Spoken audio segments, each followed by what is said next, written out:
10월 20일 은총의 숲 새벽 묵상을 시작합니다. 오늘의 말씀은 시편 98편입니다. 시편 98편의 말씀을 봉예은 어린이께서 낭송해 주시겠습니다. 새 노래로 여호와께 찬송하라. 그는 기이한 일을 행하사 그의 오른손과 거룩한 팔로 자기를 위하여 구원을 베푸셨음이로다. 여호와께서 그의 구원을 알게 하시며 그의 공의를 문 나라의 목전에서 명백히 나타내셨도다. 그가 이스라엘의 집에 베푸신 인자와 성실을 기억하셨으므로 땅끝까지 이르는 모든 것들이 우리 하나님의 구원을 보았도다. 온 땅이여 여호와께 즐거이 소리칠지어다. 소리내어 즐겁게 노래하며 찬송할지어다. 수금으로 여호와를 노래하라. 수금과 암성으로 노래할지어다. 나팔과 호각소리로 왕이신 여호와 앞에 즐겁게 소리칠지어다. 바다와 거기 충만한 것과 세계와 그 중에 거주하는 자는 다 외칠지어다. 여호와 앞에서 큰 물은 박수할지어다. 산악이 함께 노래할지어다.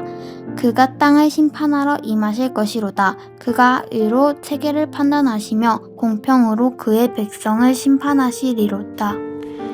시편 98편의 기자는 하나님께 찬송을 올려드리면서 그 찬양하는 이유를 여러 곳에서 다양한 내용으로 우리들에게 설명해 주고 있습니다.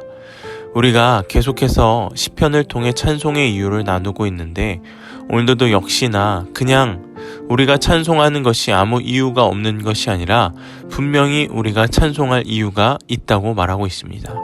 오늘 본문에서는 시편 기자는 노래할 이유를 이렇게 말하고 있습니다.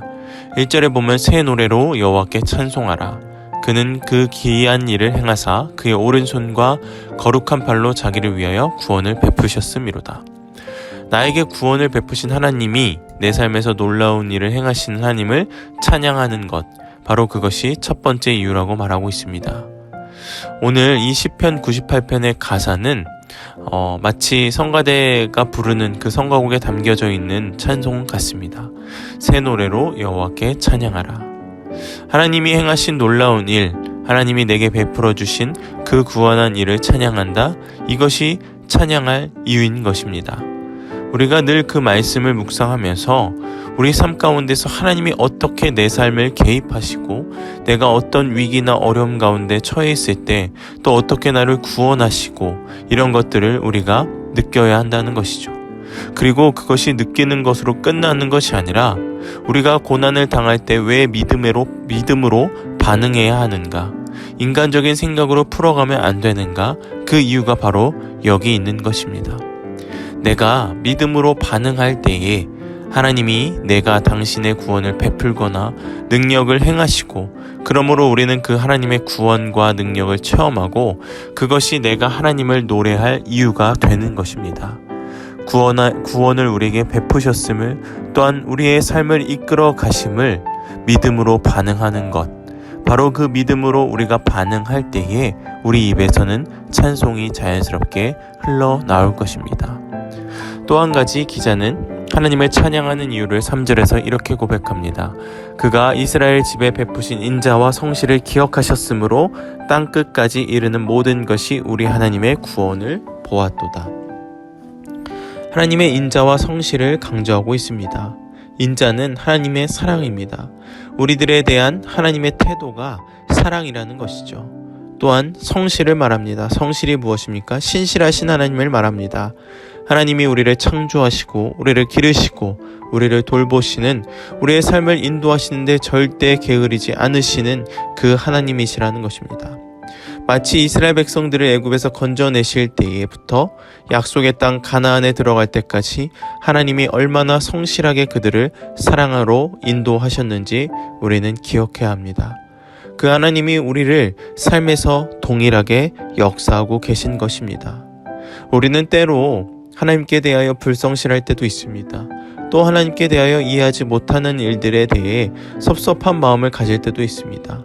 하나님에 대한 태도가 사랑의 마음이 식어지거나 바뀔 수도 있습니다. 그런데 하나님은 우리들에 대하여 그 태도가 늘 동일하시다는 것입니다. 어제나 오늘이나 내가 그 하나님 만나러 가는 그 날까지 언제나 나를 신실하게 바라보시고 나를 돌보시고 신실하게 인도하시며 나에 대한 당신이 세우신 책임을 끝까지 다하시며 우리를 사랑하시는 그분이 바로 우리의 하나님인 줄로 믿습니다. 그러니 우리가 일상생활 속에서 나에 대해서 신실하시고 변함없으시고 늘 나에 대해서 꾸준히 내 어떠한 태도에 상관없이 사랑하시는 하나님을 발견할 때에 우리는 찬송을 안 할 수가 없는 것이죠. 찬양을 안 할 수가 없는 것입니다. 하나님이 나의 태도에 대하여, 하나님께 대한 나의 태도에 비하여 나에 대한 하나님을 항상 인자와 성실로 가득하신 분인 것을 우리가 체험할 때에 우리는 그분을 늘 찬송하며 살 수 있는 것입니다. 때때로 사람들이 때로는 이렇게 말할 때도 있습니다. 목사님, 시편에서는 계속 찬양하라라고 말하는데 저는 그 찬양의 삶이 너무 어렵다고 말합니다. 저는 그렇게 생각하지 않습니다. 하나님이 내게 베푸신 일들을 많이 우리가 기억하며 또 찬송을 정말로 저절로 이루어지는 은혜에 반응하는 것이고 또 하나님이 나에 대하여 행하시는 그 하나님의 사랑하심을 느끼고 경험할 때마다 우리는 자연스럽게 하나님을 찬양하며 찬송하며 살아갈 수 있는 것입니다. 오늘 이 새벽, 이 시간 나의 삶에 대한 하나님의 태도가 어떠했고 또 얼만큼 그 하나님의 인자와 성실을 발견하고 나의 삶 속에 가득했는지 한번 돌아보는 그 시간이 되기를 간절히 소망하겠습니다.